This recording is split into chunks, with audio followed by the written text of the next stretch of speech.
La force de l'âme est la force du corps. Un vieil adage qui trouve aujourd'hui encore son public, porté par une volonté de retour à l'essentiel, de reconnexion avec soi-même.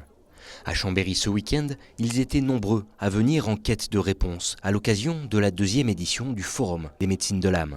On s'occupe du corps, on s'occupe de l'esprit, mais l'âme, corps, âme, esprit, l'âme, on n'en parle pas dans les médias, on en parle un petit peu dans les religions et encore en ce moment on ne parle pas tellement de ça dans les religions.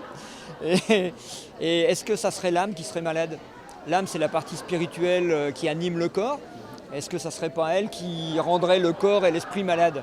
Nous, c'est une supposition. Et on commence à avoir des idées de réponses que, effectivement, si on soigne l'âme, la partie existentielle, l'être, on se sent mieux dans le corps et mieux dans la tête. On est en train d'inventer peut-être une médecine du futur.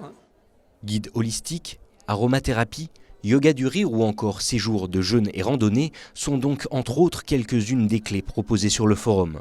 Mais quelle que soit la méthode, tous les exposants s'accordent sur un point, l'être humain a aujourd'hui plus que jamais besoin de définir ses réels besoins. La manière dont on vit est de plus en plus éloignée de notre nature propre et donc il y a un réel besoin de reconnexion en fait, de reconnexion à soi. Donc aujourd'hui la médecine allopathique, c'est pas son rôle, c'est une médecine d'urgence, elle est là pour les urgences et pour les pathologies et pour les maladies et heureusement qu'on l'a, mais en prévention, c'est important de prendre sa santé en main, en amont, avant d'être malade.